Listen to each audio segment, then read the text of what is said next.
There we go. So over to you, John. Yeah.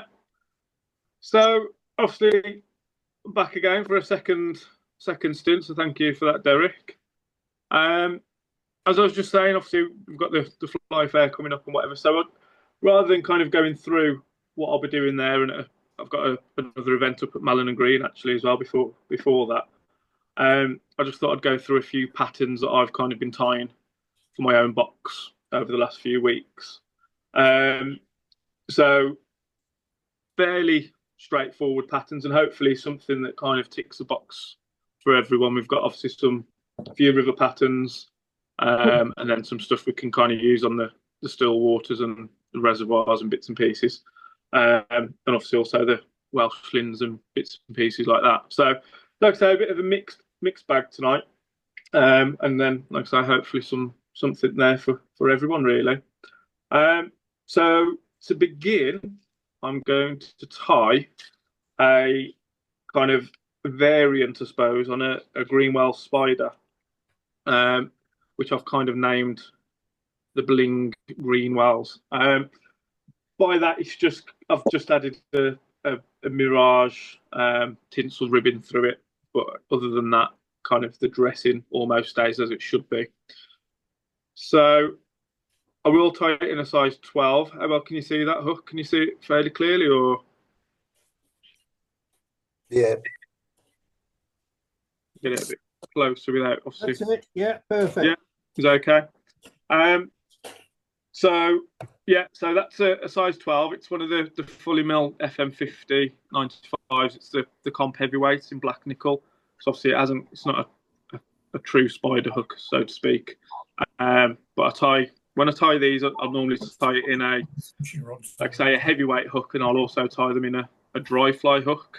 And it just obviously gives me the options then when I'm fishing them, depending on obviously how high or how low I want them to obviously fish within the water.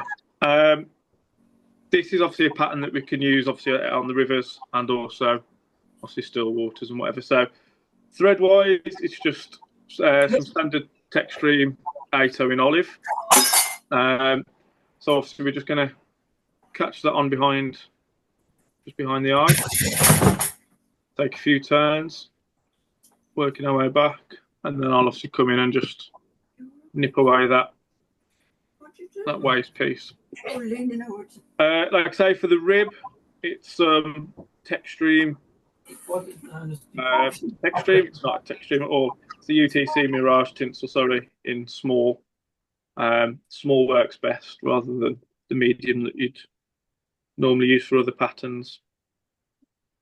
So a bit crinkly, so we're just going to catch that in.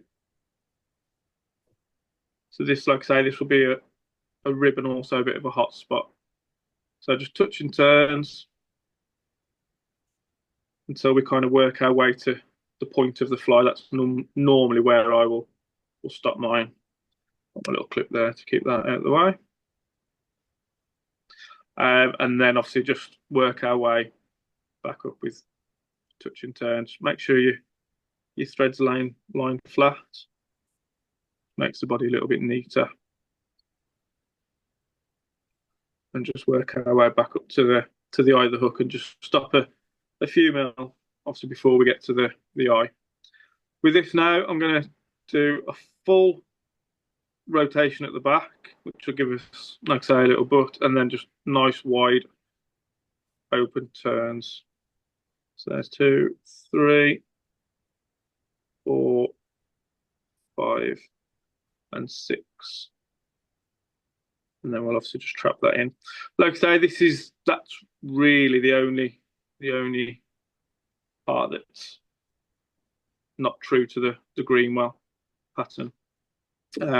Like I say, it just kind of gives a little bit of a spark to the fly, a bit of a flash to it.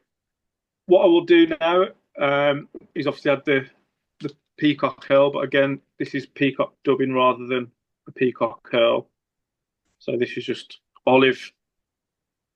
And again, just a tiny, tiny small amount. Don't add too much. Don't know how well you can see that. But it's obviously just a small amount that we're going to add just to prop in behind the hackle at the end. So we just wind that on, and then we can just make sure those fibres are out of the way. And then we're going to come in with just a hen cape. So this is just a Green Wales hen cape. One of the ones from Steve up at Cooksell. So select our feather, and obviously just what I tend to do with mine is I'll clear the back end of it first, and then I'll obviously rotate it around just to get my tying point. So just with your hackle pliers, obviously just pinch that at the tip end. Draw your fibres back so you've got yourself a tying point.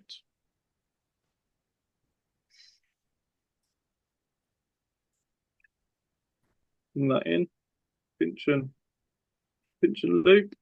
And then once I've done 2 wraps with that tag piece there, I'll just fold it back over, and it just makes a slightly stronger tying point. Make sure you don't obviously cut the rest of the hackle and just snip that away. Got an ambulance going out by the sounds of it at the back. Is that clip worth the investment, John? What was that? Sorry, Terry. Tony, even? Yeah, even me, yeah. That little red clip, is it worth the investment? This one? Yeah. Yeah. Yeah.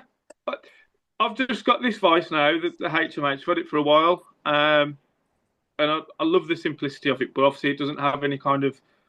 I've got a material clip that I've got from another vice. And obviously when it gets around, it gets caught up. So I can just, with that, it's on and it's off. And it's out of the way then if I don't need it. But it's just a little magnet. I don't think they're a fat lot. They're not fairly inexpensive. The rubber.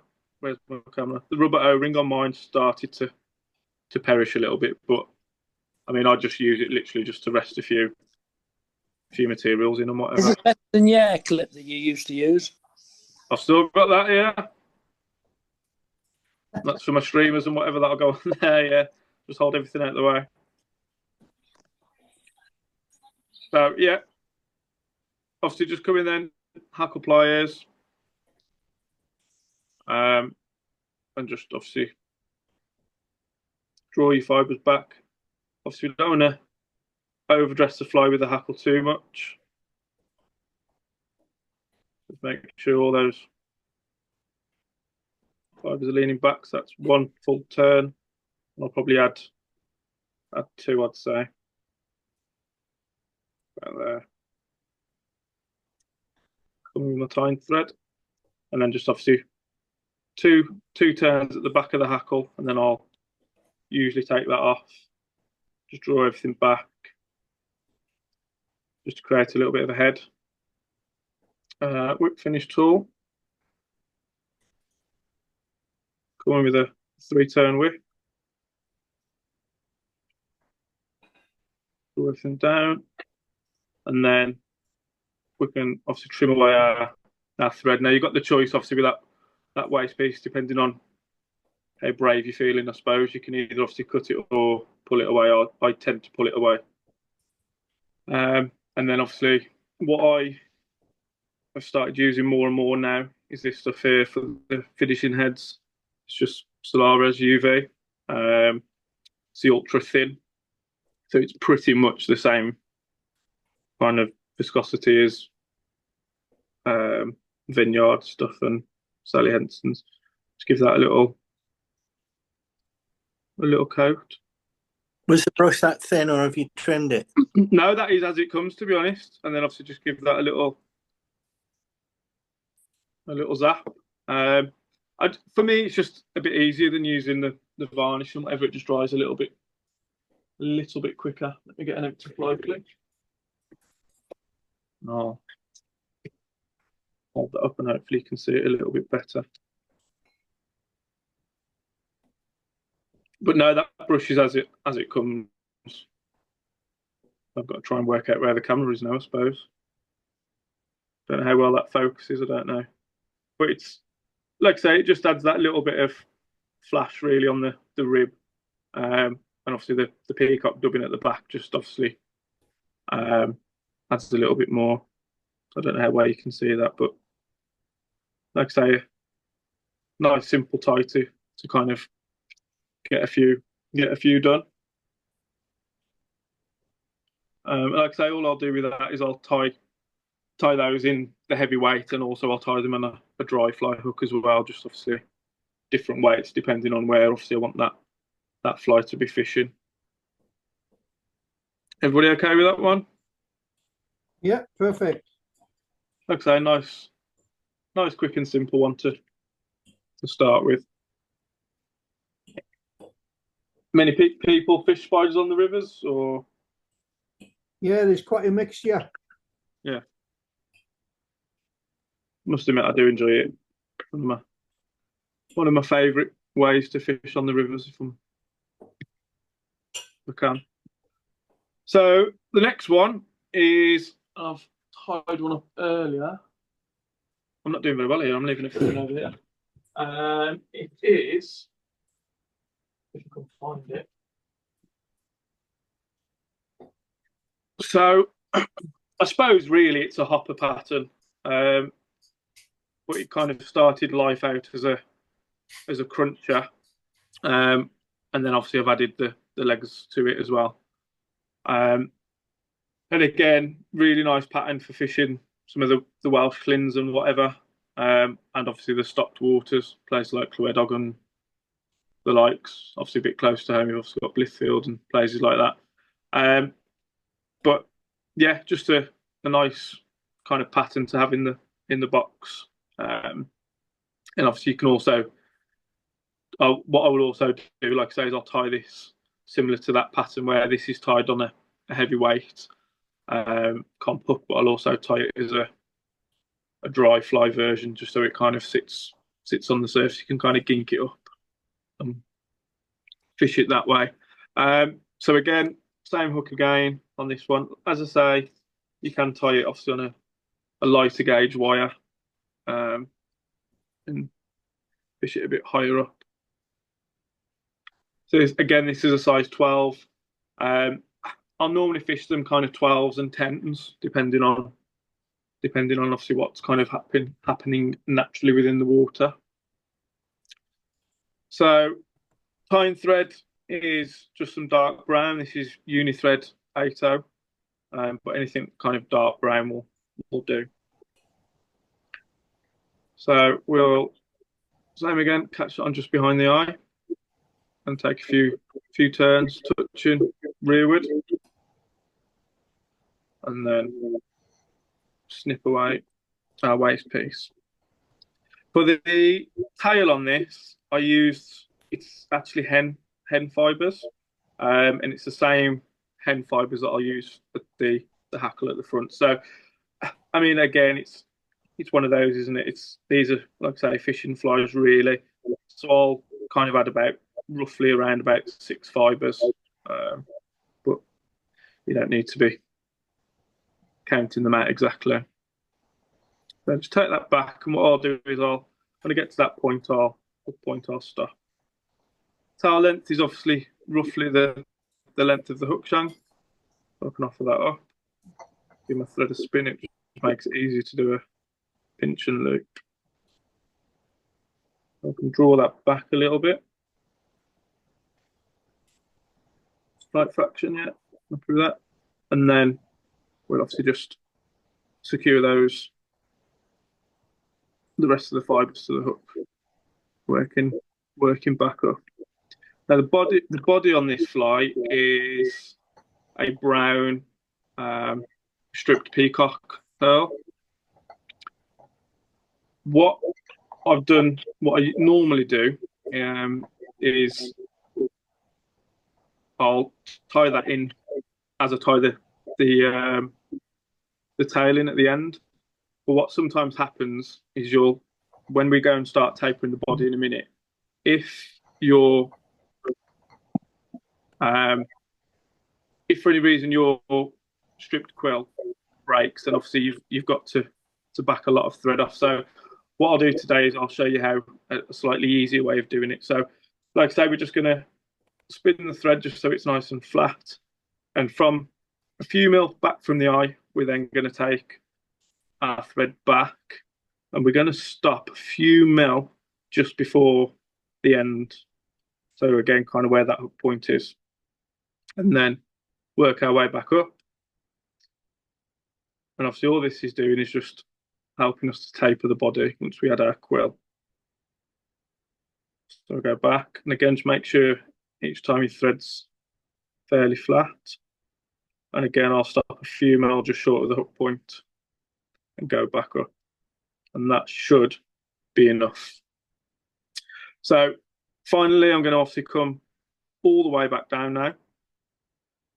And this is where I will catch in my stripped quill, which should be somewhere where we'll put them.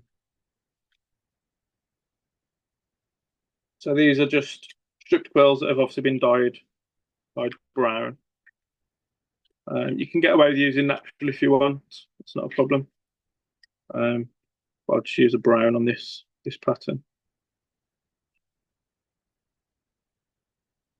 So select that, and obviously what I'll do is I'll come in and I'll just trim away the thinner diameters that we don't need. So that's our quill ready to go. Tie that in, secure that in, and then again, obviously just coming back up is obviously our final section to the tapering of the fly. When we wind the peacock, the strip tail back up, with the brown thread underneath, we're not gonna go for touching turns. We're just gonna have slightly open turns. It just allows the thread underneath to obviously come through.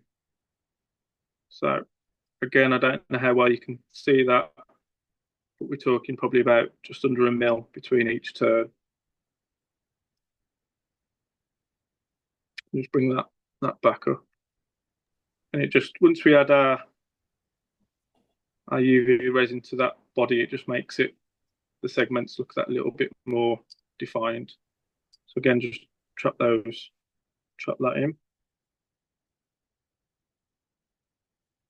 Get rid of the waste piece, and then what I'll do is I'll if you want, you can obviously put a little half hitch in there or something like that. But again, I'll just come in with this Solara stuff. Like I say, this brush is as it comes. So all we want to do with this is just add a very, very thin coat. And when that goes onto the fly, the body, it just kind of allows the colours and whatever to kind of shine through a bit more clearly. Obviously, if you want, you can use super glue or normal varnish. It obviously just takes a little bit longer to cure. So you could obviously do a fly, get to this stage, and then start again with another pattern. And by the time you've got to this stage, it should be dry. Just a little cure there. So like I say, this originally was just a kind of a cruncher pattern. So all I'd do now is obviously add the hackle to it. But I obviously added the legs to it. So these are just natural knotted pheasant's tail. I'm too lazy to knot my own, so I just buy them pre-knotted. So it's two, and separate them, 2 legs per side. So I will draw back 2 at a time. And length kind of comes down to personal choice, but myself, I like the first kind of knot to be just towards the back end of the body, so they kind of protrude just past the tail. So I'll secure that side, 2 turns, and then I'll do the same again on the other side. So I'll just draw 2 legs back. And I did this fly the other week actually for a demo at the Cannock lads. And all I said is obviously when you add your second leg, just make sure that they're obviously always the same way around. It's quite easy to turn them over and then your legs kind of interfere with one another. So we're just going to add that at the same length again. So if you can see that, they're just at the same length and obviously running back. And I'll just secure that with another 2 turns. Make sure they're all running together, which they are. And then I'll come in with another turn. And then I can obviously remove those pieces there. The next part to the fly is a little dubbed, like a little dubbing loop. So it just kind of sits behind the hackle. So obviously as you're drawing the fly back, obviously the hackle's moving, but then you've also got the dubbing behind it that obviously adds a bit of sparkle and whatever to it. So what I use is it's a blend from Chuck and Duck, which is hare and squirrel with some UV mosaic running through it. So again, I don't know how well you can pick that up on the camera. But yeah, just like I say, a natural blend of hare and squirrel. There's no diamond in it. It's just the natural colour with just some UV fibres running through it. So you've got kind of purples, blues, and golds, and so it just really helps the fly have a bit of movement and colour. So what I'll do is I'll put this into a clip, and we're talking a very, very small amount. Again, hopefully you can see that. We just want to add just that little bit of something behind the hackle. So we're going to split the thread, put in the middle. There we go. And all I'm going to do then is obviously come in with that on the material clip. Get that caught in. Let's just get that wound up by spinning our thread. Once we're happy with that, we can obviously then just start to add this on. So I'm going to make sure that I've still got that, maintaining that distance from the eye of the hook. So I've obviously still got room for my hackle. I'm going to wind that on. I'm not too bothered about pushing the fibres back yet until I've got everything wound on. And then what I'll do is I'll draw those fibres back. With my thread, I'm going to create, like I say, a bit of a dam. And all that does then is pull all of the fibres back. We've got an odd fibre that's a bit stray, we can obviously pull that out. And by then kind of coming over with clean thread, we're obviously trapping the other fibres in. So it's almost like we've got kind of a double hackle, because that's acting, as I say, like a hackle with a bit of movement to it. For the hackle, it's just some brown hen. Nothing special, nothing fancy. Again, select our feather. And then, as I said before, I tend to strip the butt end first. And then I'll come in. The hackle pliers that I use to obviously hackle with are these ones here from Stonfo. But I tend to find that these ones, and I also use a pair of tweezers like that. They're just a little bit easier to obviously get your tip and to obviously create a timing point. So with that there, we just obviously trap it, and then we're obviously going to tie it in at the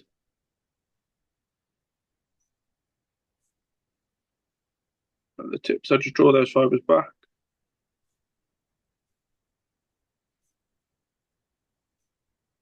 And then we've obviously got our timing point there.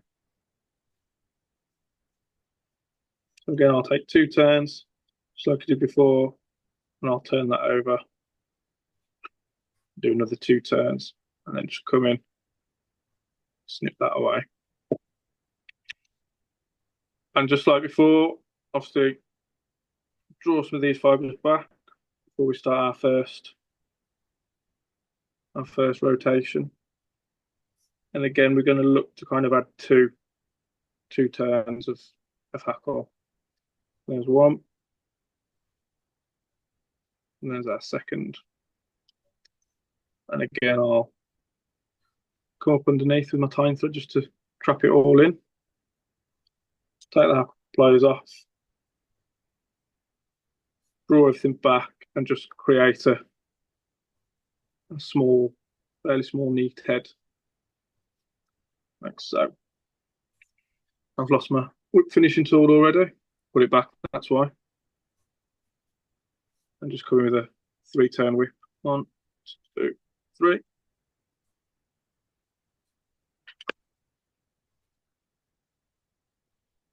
Flip that away.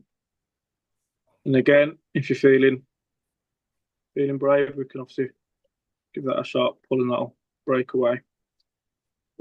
And then obviously just coat the head.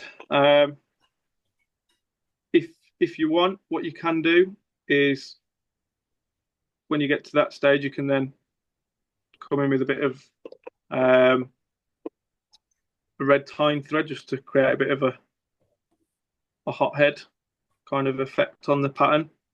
But yeah, that's that one done. So I don't know how well, so I can't really tell there how well that's come out, how clearly you can see it. But it just works really well, kind of when obviously daddies are coming off and bits and pieces. So is that fairly clear for you to see? I don't know. Yeah, that'll work at Clywedog and Llyn. Yeah, I've used it quite a bit. How do you pronounce it, Derek?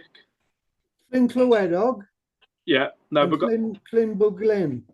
Oh, so I'll call it Beguilon, but there we go. It's spelt Beguilon, isn't it? Oh, okay. Well, Welsh isn't what it should be.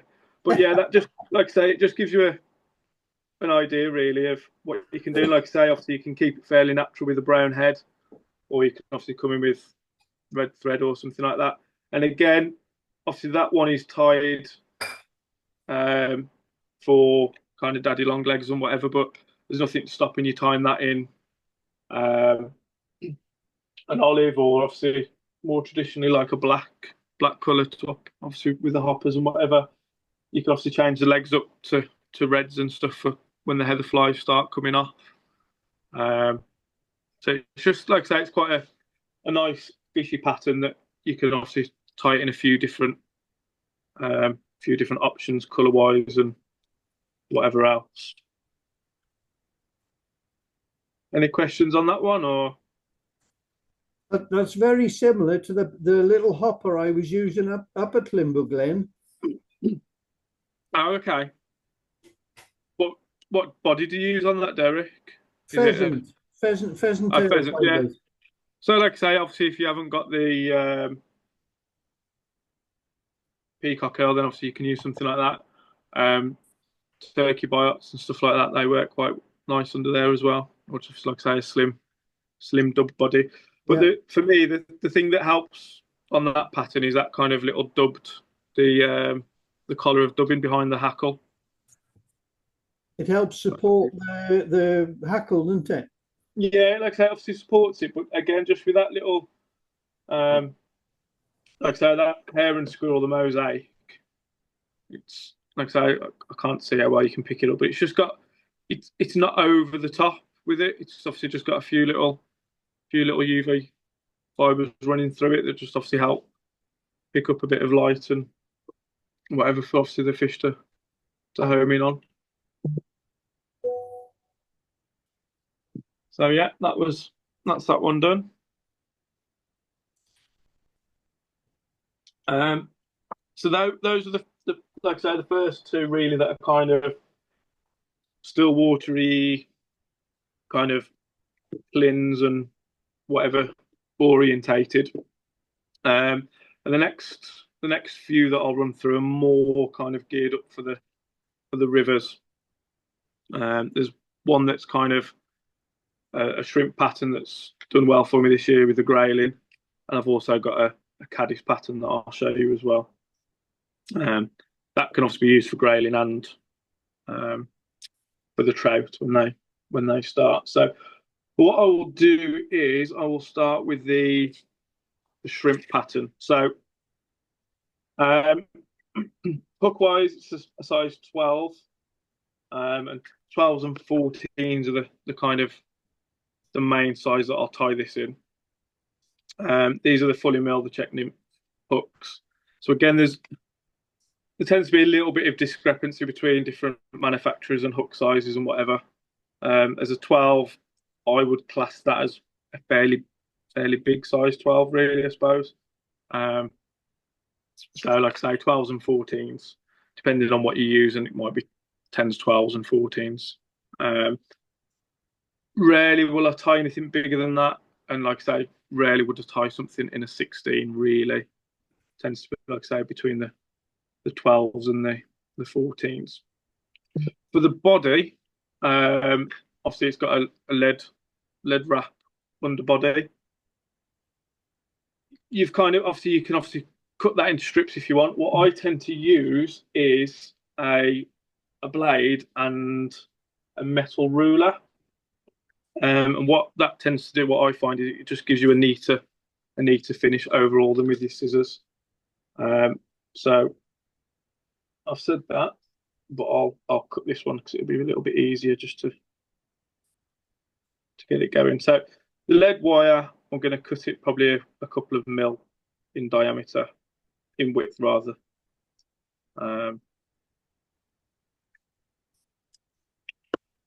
do me for the pattern. We want to keep it kind of fairly thin. So with this pattern, I add two wraps of lead. Obviously, you can do a third if you want, but I tend to use just 2. That's enough for me. So I tend to fish this more as a dropper than a kind of a point fly. So we'll start with the lead wire just towards the back end. Pinch that, and then we're just going to come up with touching turns. Bring that up, and I'm going to stop that just before the eye there. So it kind of comes up quite a bit. And then obviously with the next turn, I'm going to come up a wrap, and then I'll finish a wrap before the eye. And again, obviously to make sure that they're touching turns. Like I say, if you want, you can add a third wrap. That last wrap there just went a little bit too far over the eye. I'll snip that off. Like I say, this is a good pattern for the grayling. I've done quite well this year with this as a dropper fly. Thread is just black uni thread in 8/0. So once we've got that kind of done, obviously we'll come in with our tying thread.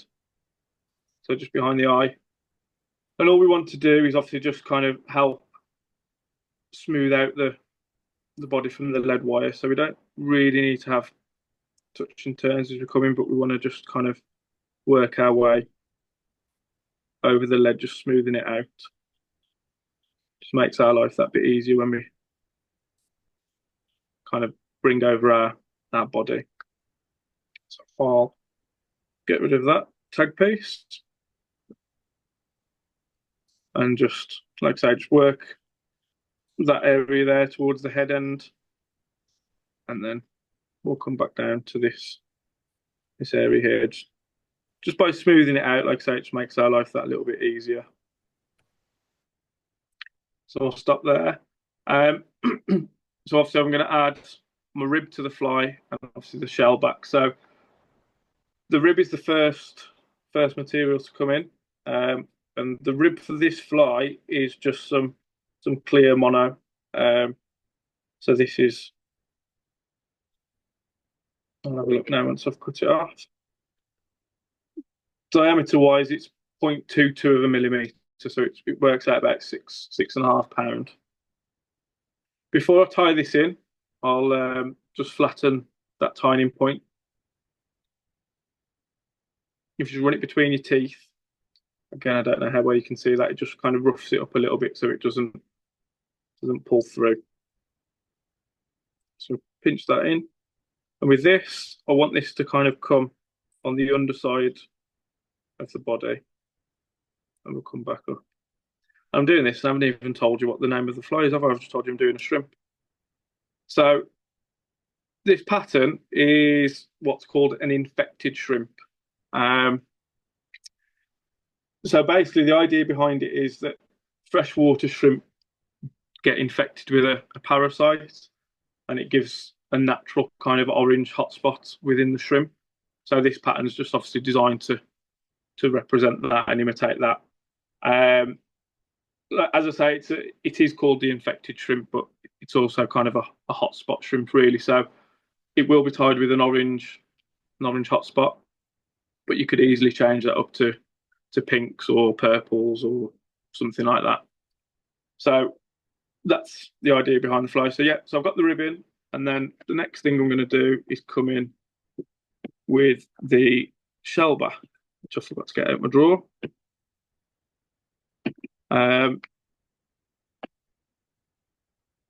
The shrimp, the foil that I use for this, if I can actually find the right one, is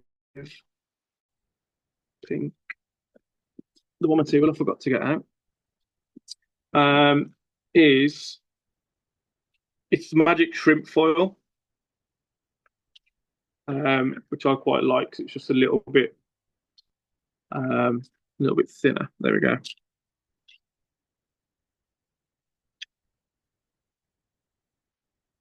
So just get a length of this out, trim it down, and what I'll do is at the back end, I'll cut a little V into it. By cutting that V in, it allows me just to tie in a little bit neater. So, like I say, this is the shrimp foil in olive. With this, you've got a shiny side and obviously a dull side. I want the shiny side on the top. So obviously I'm going to turn it upside down. So when I tie it in, shiny side's pointing down and the dull side's obviously facing up. So once I've got a few turns on there and I've got a bit of kind of tension behind the thread, what I'll do is I'll start to draw this back. And again, I'll come back with my thread to the back end of the hook. Now, what I like to do with my shrimps is obviously kind of come down into the bend of that hook and not finish too far up. If you want, you can reposition the hook and tilt it round, but we'll be fine like that.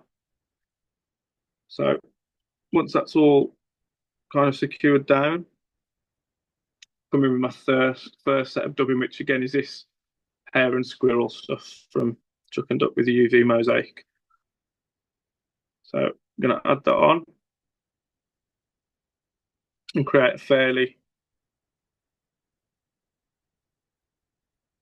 tight dubbed noodle. I don't know how well you can see that. We're just going to start to catch that on and come up. With the noodle, I purposely allow it to become a little bit thicker as I'm coming up, obviously just to help with the tapering of the body. And this first section, I'm going to come and I'm going to stop once I'm in line with the hook point, which is just about there. If I back that off, I can just remove that bit of dubbing there that I don't need. So that should be about right. Yeah. So this is where I'm then going to obviously come in with the hot spot. So this is some hot orange. This is a tactical micro flash stuff from Fully Mel. Like I say, to kind of go with the infected shrimp pattern, it would be orange, but obviously it's just effectively a hot spot. So we'll add a bit of that in. Draw that up. We want this to be fairly pronounced, so I've got a little bit too much there actually. I can get rid of that. So we'll take a few turns, and that will just stop. Like I say, we'll go for about 3 or 4 turns, and we'll leave that there, and then we'll come back in with the hare and squirrel dubbing. And obviously we want to continue the tapering, but obviously this time it's going to be the opposite. So we want to taper the fly down as we come back to the ice. What I tend to do coming back down, I'll add little and often, just to help create that tapered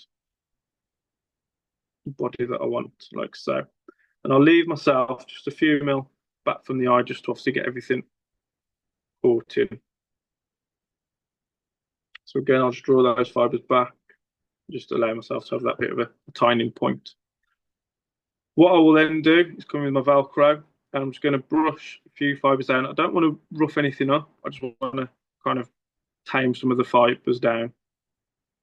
So just by drawing it down, that's going to help. Then I'm going to come back in with my shrimp foil. And this stuff does like to kind of fold in on itself towards the back. So before you put any tension, if you just, like I say, sort that out, then it makes life a little bit easier. And then once you've got that running over the back end of the fly, I can just put a little bit of tension on that. And then with my left hand between my thumb and forefinger, I'll just pinch that in place. And if we want, just to make again life a little bit easier, I can trim that down. And then just with a pinch and loo, I'll make sure that then is secured. And again, I can just fold that tag end over, and then I'm left with that. What I'll always do at this point is I'll just put a little 2-turn or a little half hitch in. It's so easy, especially with the check nymph hooks, with the bend on them, to kind of knock your thread, and that comes undone and you're back to where you started. It gets a little bit frustrating. So like I say, I'd use that half hitch as a little helping hand, and then just obviously put a bit of tension through there, come in and snip that away. So again, I'm still not going to kind of really draw any fibres through, but I'm then going to come through with my rib, and got a little bit too much there, so I'll trim that down. With this, I'm obviously going to come through the opposite way to the body. So what I will do is I'll put a full turn at the base. And as I'm coming through, I'm just going to take my time, and all I'm going to do is make sure that I'm not trapping too many fibres as I come through. Obviously, you're going to trap a few. And as we come up, we want to kind of add three turns to the back of the hot spot. And then we'll come through the hot spot so we can tease a bit of that out, and then continue with our ribbing.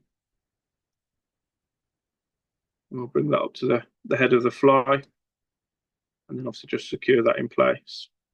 Just a few thread wraps just to get that in and secured. Then I can come in, snip that away, make sure that I don't obviously cut the thread. What I'll do again, this isn't going to be the final whip, but I will just add another 2-turn whip, or like I say, a little half hitch if you want, just to make sure that's all secured and in place. At this stage now, like I say, you can obviously just kind of make sure that shellback's centered up. And we're at that stage now where we're ready to build our head up. So with this fly, I do build it up with a black head. I find that kind of works best. So we'll just make sure that everything's drawn back and out of the way, and just build up a bit of like I say, a bit of a bulbous head on it, I suppose, really. And then we'll come in with our whip finish. 3 turns. And then what I'll do before I then obviously address the body and sort that out is I'll come in with my UV resin, and I'll get the head cured. It's easier to do it at this stage than obviously once the fibres are drawn out. Obviously, once the fibres kind of get drawn out, it can be a little bit more difficult to apply the varnish or the UV resin, whichever you choose. Make sure that's cured. And then what I will do is I'll invert the fly. Hopefully that stays on the camera for you. And with a dubbing needle, I'm going to obviously come through between each rib and just tease out a few of those fibres to start with. And then obviously, like I say, with a hot spot, I want to try and get a fair few out of there. Just tease those through. And again, working our way to the back. So once we've teased a few of those out, I'll then come through, do it on both sides. It kind of evens it up a little bit. I'll then come through with my Velcro.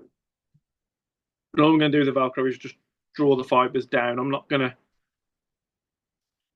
do anything else really with it. And that then draws all of the fibres down. And like I say, some of these are quite long.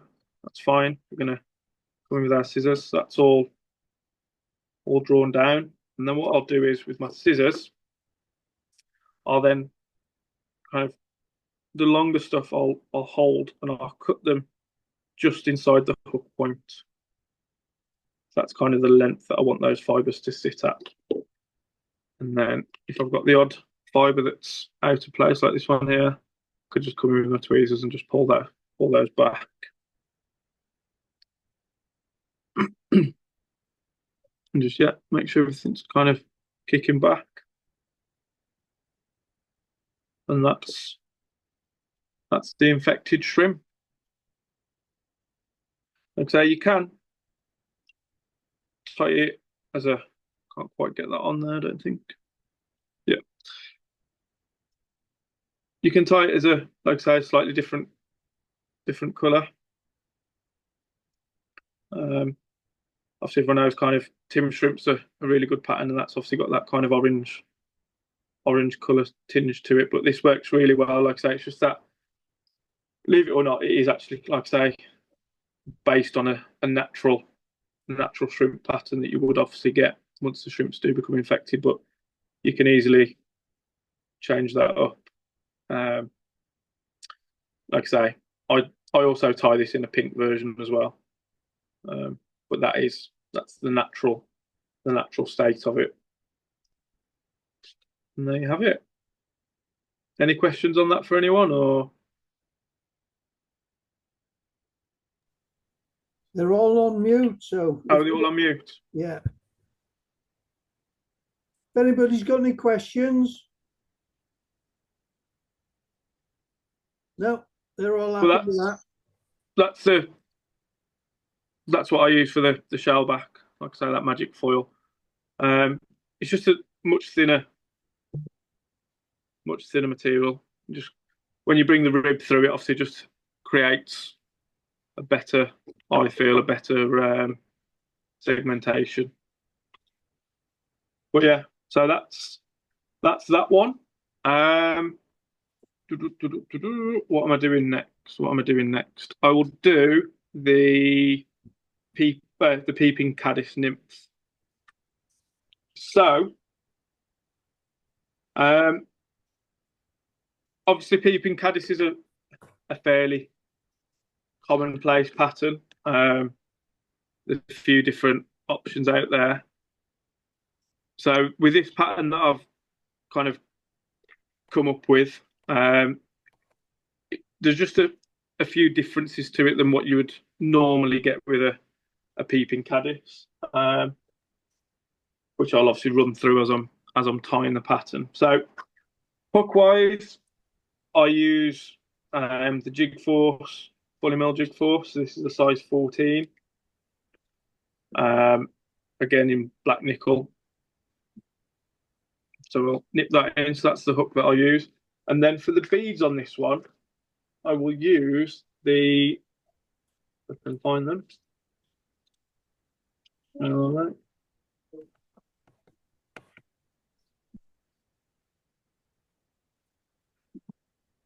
These here. So these are the drop beads from Fully Mill. So they're like a teardrop. So the idea behind these is that they invert,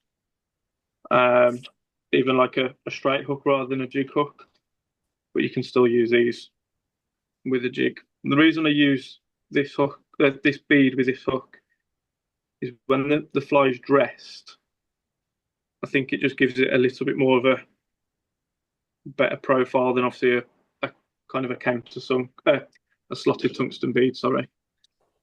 So what I'll do, obviously with these beads, I like to obviously, as the name suggests, ride inverted. So I'll come in with just a little dab of super glue.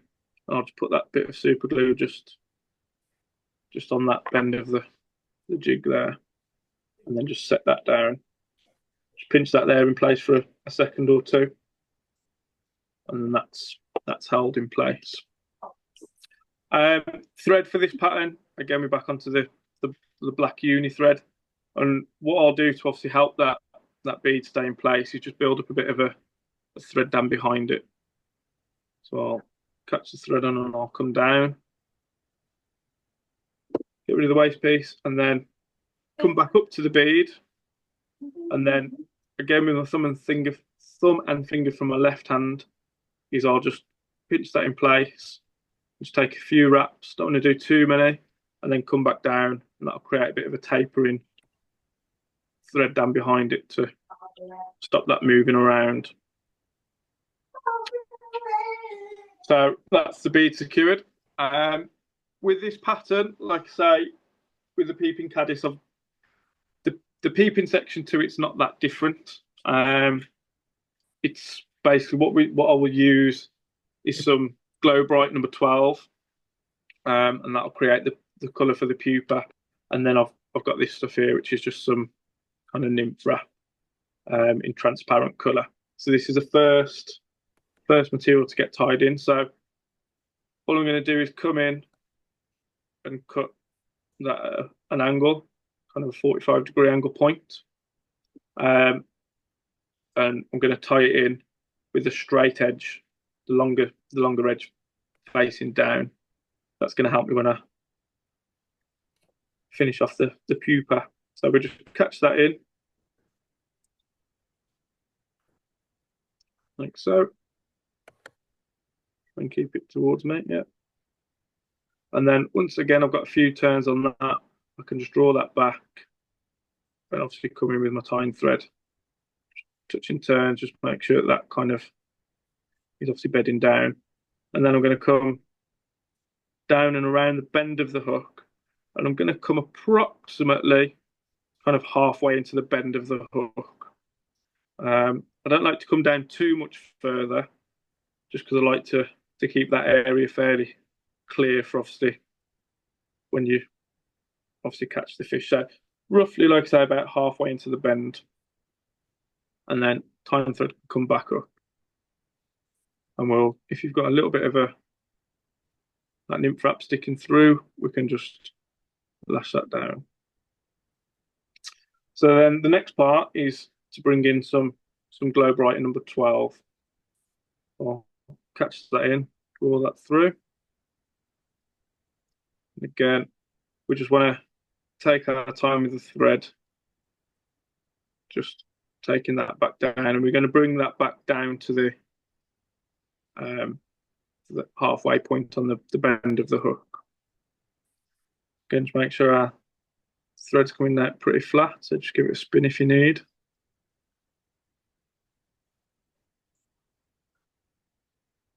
And then we're almost there. Yeah. Then we come back up. Now, what you can do if you want, you can obviously finish that, give that a whip finish. So you've just got this one thread on now, which I will do because it does make life a little bit easier. If you want, you can obviously leave this on, and it just kind of gets in the way a little bit, but it's not the end of the world really. So that's gone, and the only thread now on the fly is the Glo-brite. So what I would do, just makes my life a little bit easier, is obviously I'll just flip that hook a little bit so the eye of the hook's pointing down. It just makes life a little bit easier when I'm using this Glo-brite. So with the Glo-brite, this is obviously creating the pupa, obviously the peeping section of the fly. So I'm going to kind of come back up to where the hook straightens out. So again, just touching turns with this. By moving the hook around, it just makes it a little bit easier. And then I can come back down just to make sure that everything's covered in.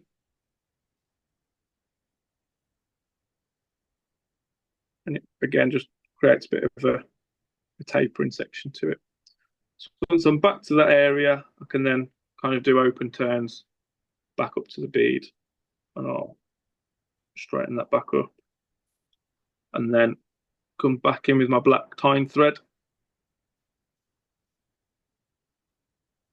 and then just kind of get everything secured back in, like so. And then I can come in and trim those away.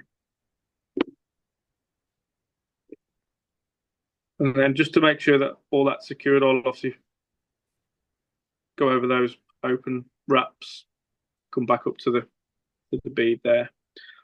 So now with this nymph wrap, obviously because I've cut that taper in, it makes life much easier when I then obviously start to come over that pupa. So I always want the longer, straighter section on the bottom, and then get my dubbing needle, you'll see it.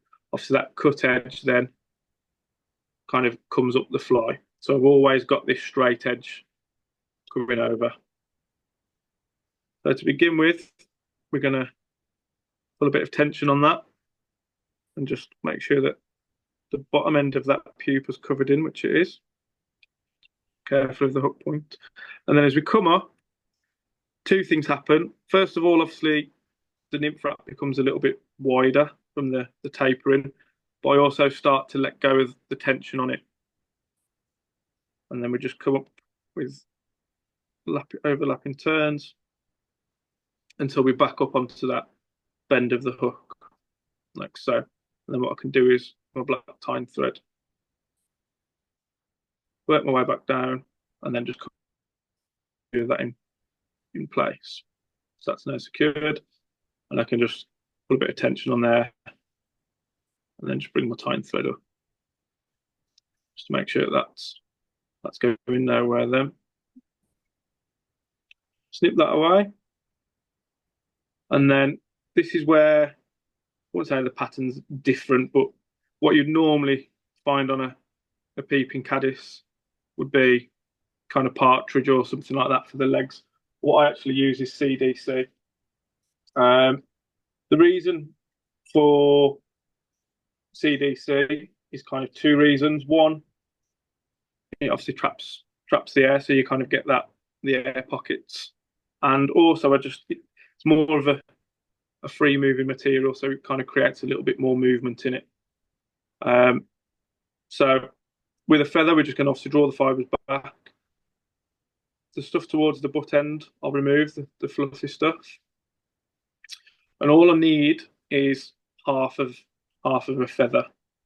So with a material clip, I'll then come in, trap those fibres like so, and then cut those away. So that's my CDC in there.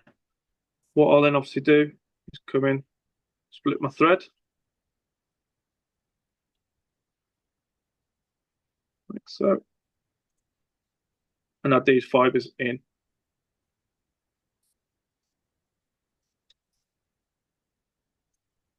Once they're in, then I can obviously spin that, get those fibres caught up into the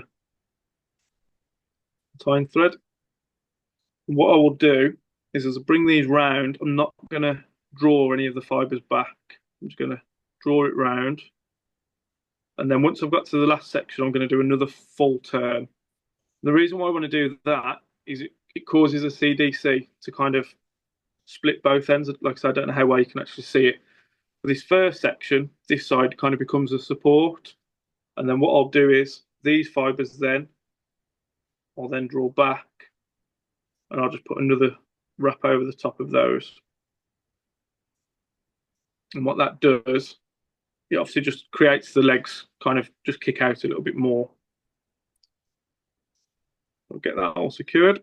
And then the rib for the fly is, again, you could use black wire if you want, but I use just some black monofilament.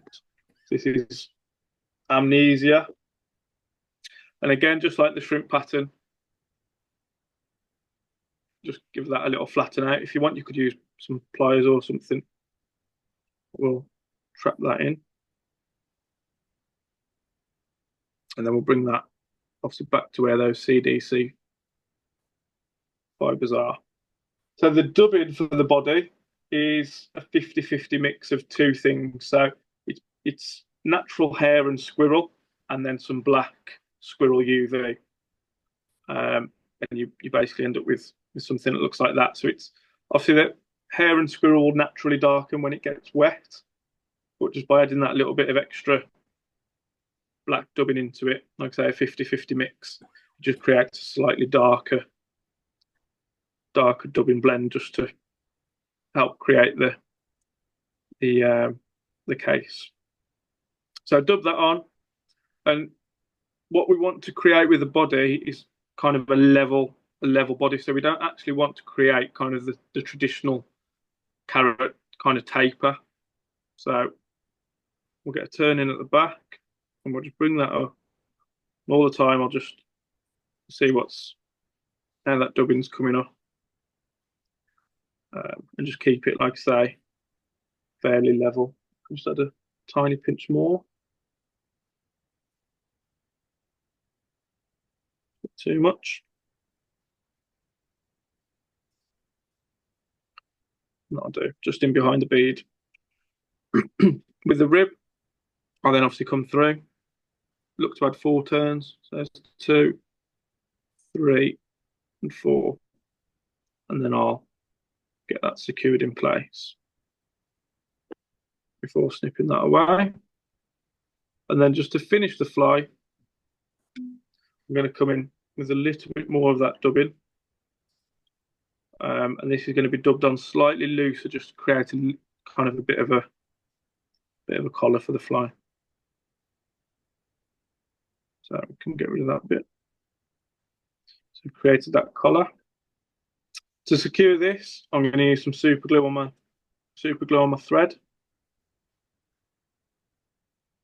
Just add a little bit of super glue. Come in with a 3-turn whip. 1, 2, 3. And obviously with the super glue on the thread, it just helps to secure everything down. With the collar and whatever, it makes it a little bit more difficult to obviously try and get in with any varnish or anything like that. So what we'll do now, just to obviously finish the fly off, is with the CDC fibres, I want them to be fairly long, but what we can do, if they're a bit too long, just pinch them between our thumb and finger and just break a few of them off. Just shorten those out a little bit. And then with the body, I want the body to kind of be fuzzy. I don't want too many fibres out, but again, I'll just come in with the Velcro and just tease a few of those little fibres out.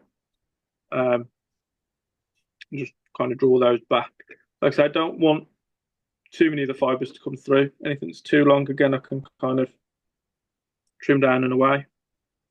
And there you have it, kind of my take on a Peeping Caddis. Obviously, with it being a jig hook, it rides inverted. But like I say, it's just really the only kind of difference to what you typically see is obviously the CDC with the legs at the back rather than partridge or something like that. And the main reason for that is purely just that added bit of movement to the fly. Any questions on that one? I like the idea of the Glo-brite underneath the wrap. Yeah, it just, like I say, it just obviously helps that pupa kind of show a little bit more. With the nymph wrap stuff that I use, obviously with it being transparent, it kind of comes through. If you want, you can change that and just use kind of like a caddis green nymph skin. I find by doing it that way, although it's a little bit more to it with the tying, when that's wet, the nymph skin becomes a little bit more transparent. And like I say, the Glo-brite green shows through a little bit more. I don't know if anyone's ever had a look at Peeping Caddises and whatever, if you've got one on the riverbed or something like that, but the pupa itself is quite a fluorescent green colour, really. And I tend to find that with the caddis green nymph skin, it's a little bit more dulled down. Whereas with that one, like I say, it kind of imitates the natural a little bit better, I would say. And then, like I say, sizes, it all depends on obviously the river that you're fishing and whatever else, but generally 14s, 16s, and the odd 18. Don't really tie anything bigger than a 14 for myself personally. If I want to add a little bit more weight, then I'd just tie it on a 14 with like I said, I'd step up the bead size, or obviously you could add a little bit of lead wire to it. But again, a pattern that's done well for me this year with the Grayling, and obviously can still be used for the trout. It's kind of an all year round nymph, really.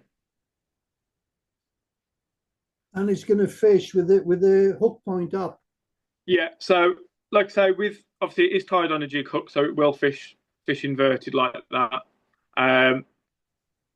But at the same time, with that, the drop bead as well. The idea behind the drop bead is that it helps invert other hooks, so you could tie that on like a normal straight tie hook and it would invert it. But the reason why I like to use this rather than having a kind of your traditional slotted bead, it just kind of seems to fit a little bit more in line. Where's my dubbing needle? So kind of from the body to the top of the bead, it's kind of the same height, whereas with a normal tungsten bead, it's a little bit, find it a little bit more bulky on the profile of the fly, I suppose. What size bead is that, John? So on that one, that's a size 14 hook with a 3.5 mil. But like I say, if I wanted something a little bit heavier to fish as a point fly, for me personally, I wouldn't go up a hook size. I'd just then tie this on with a 4 mil bead. But generally speaking, yeah, so that's a 14 with a 3.5. And then if I was to go slightly smaller, like a size 16 hook, then I'd obviously drop down again to a 3 mil bead. I like that one. Yeah, like I say, it's something that's Peeping Caddises have been done a million times over, haven't they, really? And it was just something that was a little bit, like I say, with the CDC and obviously that the way I do that, the pupa there, it's just something that's a little bit different. So yeah, happy with that one. Yeah. Yep. Yeah. And again, the rib there, like I say, you can use black wire if you want. I use the tippet in black just so there's not as much shine on the body. Just try and keep it a little bit more subdued on the body, I suppose. But yeah, that's it. So that's it a bit more closer. I don't know how you can see it. So yeah, so they're the two kind of river patterns, I suppose. River nymphs. And what I will do now is, and this is the final fly that I've kind of got everything ready for. How are we doing time wise, Derek? I'm not too sure where we're at. Yeah, we've got plenty of time. It's 8:10. Right. We've got unlimited time, so you can go as long as you like. 24-hour tie-a-thon. So the next pattern is it's a March Brown emerger. So again, where have I put it? Bear with me 2 seconds. This is it here. So that's the pattern there that I'll tie. Obviously, it's going to fish like that, isn't it? So the idea with this one, again, just trying to think of a few different materials to use for different purposes, really. So obviously with it being an emerger, it's obviously going to sit. Keep looking up there. The camera's down here, isn't it? The kind of the shook end of the tail, rather than being like aero post or something like that, I've gone for some CDC fibres. Again, that kind of trapping of air and the air bubbles obviously make it look a little bit more natural. We've got a turkey body, and then we've got obviously a bit of dubbing around the head, and a deer and CDC loop on the back, and obviously that comes through into the wing. So we're getting to that stage now, I suppose, where river anglers and whatever are dreaming of those splashy takes, I suppose, with the dries and whatever. So this is a pattern that, like I say, I tie for the March Browns, and again, it's with these, like I say, the fishing patterns really. So what I will also do is I'll tie this slightly different size with an olive body, and that'll obviously represent something for the large darks when they start coming off as well. But obviously that's tailored more for the March Browns. So hook wise, I've got the fully milled check nymph in black. So this isn't a heavy wire. This is just a standard one. Obviously, you wouldn't want to use something like that. If you want, you could obviously use something like one of the Camasan's B110s, are they? The thread we're going to use is obviously brown for the March Brown, and Size 14. Yeah. Go on, sorry, say that again. Size 14. Sorry, I didn't say that, did I? Yeah. So this is a 12. You can do them in 14s as well, 12s and 14s. It's one of those, isn't it? Really, hatch. It's the size of the hatch, isn't it? Really, and it can vary inevitably. But yeah, generally 12s, 14s. I wouldn't go down to a 16, I don't think. I only tie these in 12s and 14s for myself. But if you wished, you obviously could do. Like I say, brown thread. So we're going to catch that in just behind the eye. And we'll take a few turns before we obviously come in and nip away our waist piece. So the first part of the fly that I will add is some deer hair. So this is obviously, like I say, this is the first part of the wing. So obviously just draw some fibres back. And again, obviously it all depends on the size of the hook, but we're not going to add too many. Probably talking, I don't know. It's always difficult to say, isn't it? Kind of the sizes and stuff like that. I don't know, diameter wise, similar to the, I suppose, a bit thicker than the bottom end of a whip finishing tool. But by the time we obviously draw a few of those waist pieces out and whatever, then obviously it kind of comes down in size. But once you've done a few of these, then you obviously kind of get your eye in for how much material you need. So obviously get those into the stacker. Get those stacked.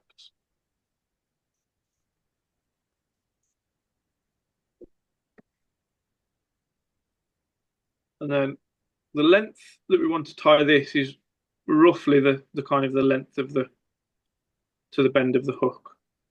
Okay, so I'll offer it up, and then you've got roughly to about there. So I'll just spin the thread, it makes it a little bit easier. And obviously, I don't want to add too much pressure, but we'll do 2 wraps, draw those in, and then what I'll do is I'll come back up towards the eye a little bit, and then I'll start to come back down. A few turns. Once I've got that secured, I'll then come in and I'll cut these on an angle just to help with the tapering of the body, like so. And then tying thread, I'm just going to come over those butt ends and just make sure that they're all in and secured, and obviously everything's tapering down fairly neatly. The wings, the deer hair wings in. So then tying thread, again, a bit of a stickler for it, but make sure your thread is flat, and then just work our way back down. We're going to work our way kind of back into the back end of that hook point, like so. And then I'm obviously going to come in with my tail. Now, I do use CDC, and depending on obviously where you get your CDC from, depends on the quality of it. What you actually want for the tail is some of the stuff that's not too good. So this is a pack that I brought ages ago, and it's a bit naff, but this makes really good stuff for the tail. So draw it back, and see how you kind of get that tuft there as you draw it back. That's kind of the piece that you want, really, because then it becomes quite wispy. Again, it's kind of personal choice, really, with the tail length, but you obviously don't want to go too much. So we'll get that caught in, get those fibres pointing down. And what I want, if we move that hook point round, you'll see what I mean. We want it just so it just kind of sits down at a vertical angle. And then we can come back up and just secure all of these parts back in. It just helps taper the body for when I come up with the body material, like so. Leave that there because that's obviously where the deer hair ends, where I tapered that deer hair in.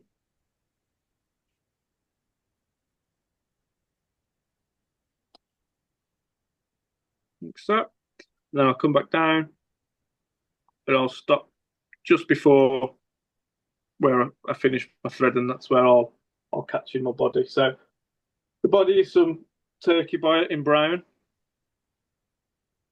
So we select our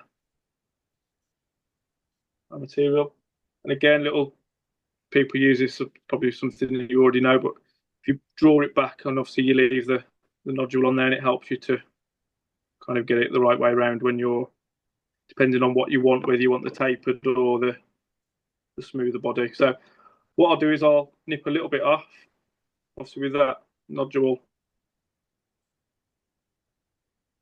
facing towards me. I can then come in, trap that in, and then with my tying thread come back up. And with is that one of Steve Hankins' biots? No, these are the ones from Fully Mill. Fully Mill, these are from. I've lost my hackle pliers now. We can obviously start to bring that up. So now I've got that bit in, I can snip it away, which makes life a little bit easier. And I tend to find that these are better for biots and stuff like that than normal hackle pliers. You can obviously buy it pliers and whatever, can't you? So make sure that's the right way around as we're coming up.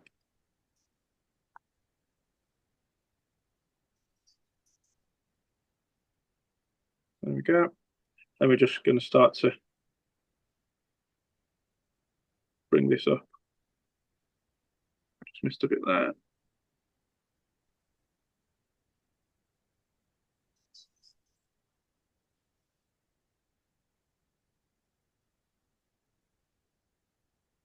You want to sit properly there at the back. Bear with me.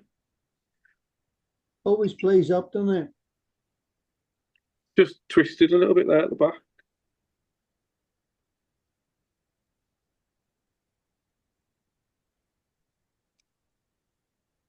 We'll start again. The joys of doing things live, eh? Are you doing any of these at the BFFI? So I'm going to be doing this one, and I'll be doing the caddis and the shrimp, actually, to be fair. And then I've got a few other bits and pieces that I'll be doing.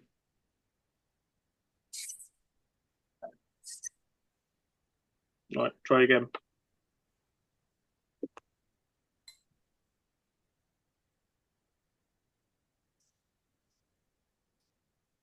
Should get it better now. Just twisted a bit as I kind of tied it in. Yeah.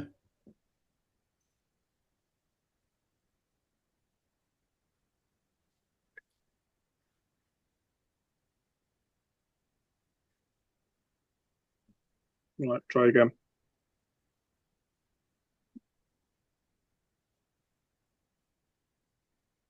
There we go. That's better. Wants to play ball now, doesn't it? But like I say, the good thing with this as a body material is obviously it naturally tapers as you come up as well. So just kind of work your way up. And then from the wing we want to stop. I don't know what's that, about 5 mil, I suppose, something like that. Probably a little bit more, 10 mil. Just get that all secured in place. I tend to rotate that around once I've got it secured.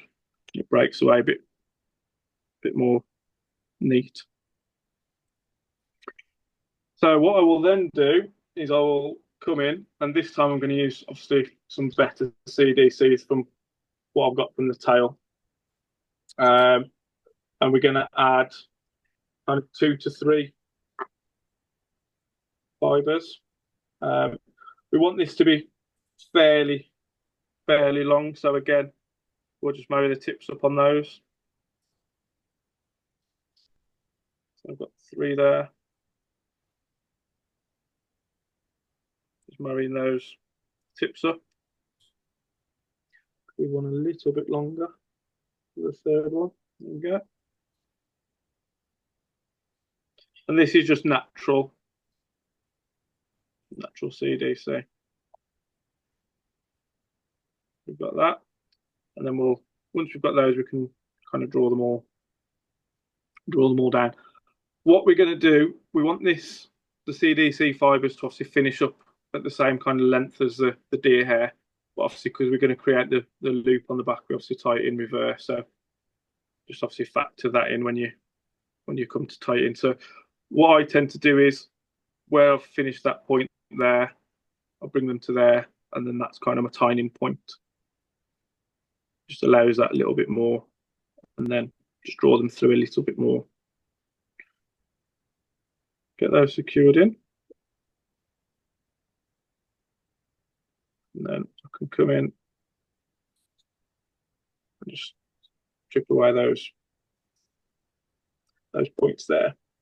The dubbing that I'm going to use for this now, like I say, I don't know how well you can see it, like I keep saying, but we've got a little area there that we're going to add our dubbing.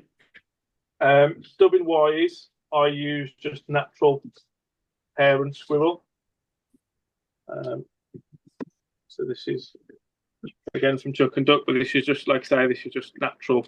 You can get this from a few different places, just natural hair and squirrel. Nothing, no UV, no colour to it or anything like that, just natural. So obviously this is our thorax area, so I'll start at this back end and I'll just work this dubbing up to behind the deer hair, like so. What I will then do is obviously with the CDC, draw it back. And as I say, I want this to be in line with the points there. So what I would do is I'll put a bit of a kink in, and then with my left hand, being a right-handed tire, I'll then create that loop.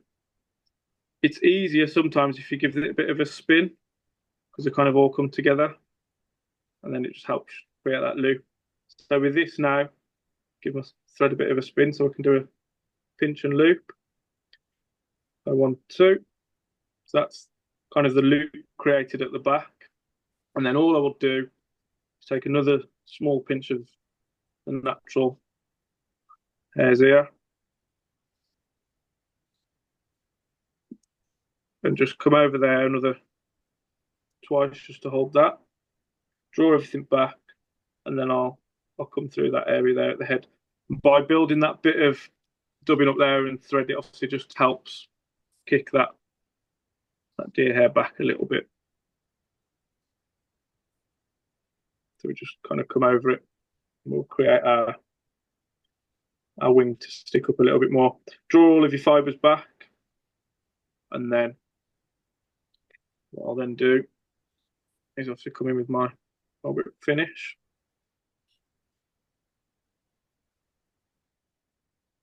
I'll go with a 4. Why not, eh? Go for an extra 1. Belt and braces.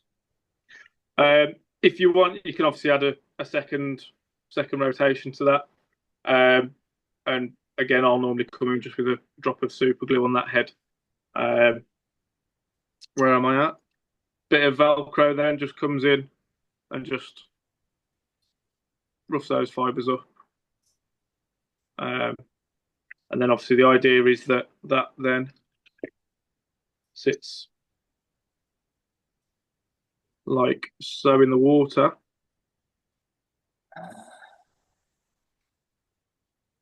Obviously you've got the loop end there that just kind of CDC loop. Or just swallow. You've been talking too much. Oh, don't swallow dubbing. Oh, it's much better on a fly than down the back of your neck. Had a bit of CD squirrel dubbing there. So yeah, like I say, you've obviously got the tail fibres there, and then obviously you've got the thorax area there with the dubbing. And again, it kind of floats all day long then, really, with the deer hair and whatever else. So just again, something that's, I wouldn't say different, but just something that's a little bit more kind of natural, I suppose, with the more so with the CDC at the back end. There'd be loads of movement. Yeah. Like I say, when I've tied this pattern for a few years, but I used to use the what am I trying to say? The dry yarn for the tail, and it just kind of it worked and it was fine. And I'd use the brown and whites and whatever. But then I just thought one day, it was after I tied the Peeping Caddis and whatever, I thought, actually, while I'm on the same wavelength, I might as well give it a try. And then I know with dries and bits and pieces like that, I've got a little bowl of water, I'll sit them in. And it was exactly doing what I wanted to do, just catching those air bubbles. And like I say, it's just got that bit of movement as a kind of, like I say, a natural shook would do. But yeah, like I say, you can obviously tie that for a March brown, or you can tie it for a large dark. Obviously, scale it down size wise as well for different hatches. But that's the one. So hopefully, I'll get out early season on the Usk, and it should come through with the goods. Any questions on that one, or was everyone on mute, or have they?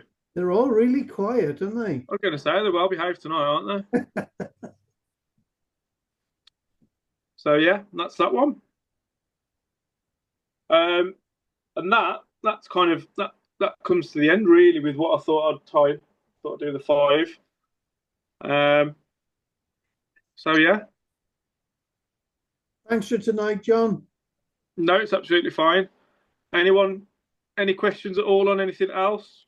No, thank you very much, John. John, can I ask you a question on those teardrop beads? Yes, of course you can. Yeah. Are they? Do you buy them in the same size as you buy a conventional bead for a hook? Yeah. Right. I'll move that light out of the way. And you can. The conventional size for an ordinary jig hook for a bead. Yeah. So basically, yeah. Obviously different colours and whatever else, but yeah. So there. To move that one out of the way for you. So they're the 4mm. Right. They've got 3.5 and 3mm. What was the size you put on the 12? So that was tied on a size 14, and that was a 3.5mm. Okay, thank you. But what I'll do, if I take one of these out, just gives you a better idea if it should fit on the end of a dubbing needle, I'd have thought. Yeah, so can you see that? Yeah. I don't know how clear it's coming up, but it just, yeah, no, that's clear. Like I say, there's no kind of slotting to it or anything like that. Where am I? There I am. There's no slotting or anything to it. It just sits on, and then like I say, the idea is that if you were to I'll just quickly put this in. I'll show you what I mean. Even if you were to use a traditional wet fly hook that obviously isn't got a jig or anything like that, when that's on, It still sits properly. it obviously inverts. Yeah. So then obviously once you've got that, the weight's obviously up the top end, so it then inverts it. On the jig hooks, you've always got the slot. Yeah. But Where like I say, you've got no slot at all. Yeah, with that there's no slot, but you can still use that on jig hooks, no problem. Like I say, for myself, I will just add a little bit of super glue to the eye of the hook and just pinch it in place for a few seconds, and that'll hold it, and then just work a little bit of thread up behind it, and then that's going nowhere. Thank you very much. No problem, Andrew. Thank you. Anything else for anyone? No more questions? No, we're done.